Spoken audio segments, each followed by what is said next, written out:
down in history as one lone Negro who dared to tell the government that it had done a dastardly thing than to save my skin by taking back what I said. Ida B. Wells. Phenomenal and highly revered by our communities. Daring and radical for the rights of African American women. Truth-telling and empowering journalists are just to name a few words that describe the life of Ida B. Wells. Good evening. My name is Teshura and I'm an 8th grade student currently attending Learn Charter School. Next year, I will be a freshman at Westinghouse College Prep High. When I think about Ida B. Wells, I think Memphis. Memphis was the city where she did something that takes a toll on her life and ours. It was the city where she began to demand for racial and gender-related respect. In the year 1884, she was asked by a train conductor to proffer her seat to a Caucasian man. However, Ms. Wells had an opposing idea as to where she was going to sit on the train.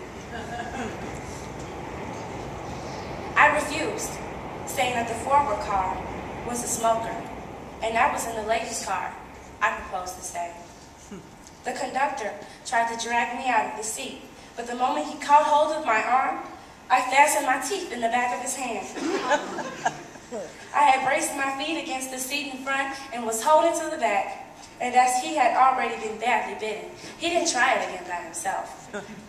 He went forward and got out the baggage man and another man to help him, and of course, they succeeded in dragging me out. This experience in Ida's life has taught me that over years and years of being humiliated and treated as less than a human being, it was time for someone to make a change. It was time to start taking action towards achieving political, racial, and sex-related rights as a nation. It is time for us to stop discouraging each other and try to empower one another so that we may become a more enhanced nation. It is time for us to recognize that our ancestors fought for us to be free, not so that we could label each other as black. Like Ida, I refuse. I refuse to be brought down in society as the black girl that lives in the ghetto. I refuse to hide my excellence and intelligence because of what others might say about me. I refuse to bite my tongue when it comes to speaking my mind.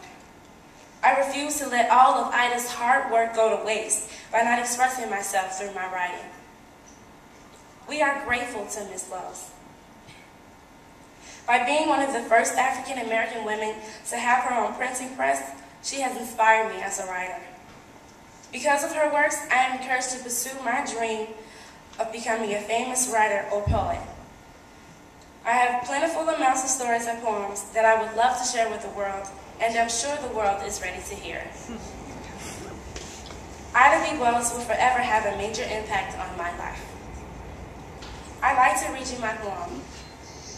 It is about blackness, blackness of my skin, and bold blackness of being a young African American woman. I dedicate the reading of my poem to the memory of Ida B. Wells and the deep gratitude I feel towards Miss Michelle Duster, her great-granddaughter, who helped give me this wonderful opportunity of being here tonight. They called me black. They call me black. No, not the race, but the color or the taste of burnt bread. Intimidating thoughts swimming through my head, words that hurt my pride, killing my happiness deep down inside. But I'm a woman, so I can't hide my feelings. Lord knows that I'm still willing to move forward and be strong, while looking ahead at what will come to pass. What's behind is the past. All the hurt and the pain and the sorrows filled with rain, trying to forget about the ones who hurt me, those who didn't care, and tried to destroy my peace with their taunting words. They call me black. No, not the glorious color, but as charcoal burned on the grill by my grandmother. Don't know why we choose to put down another one called me black, because that's what they see on my face. This dark-skinned girl who's got no taste in humor or style.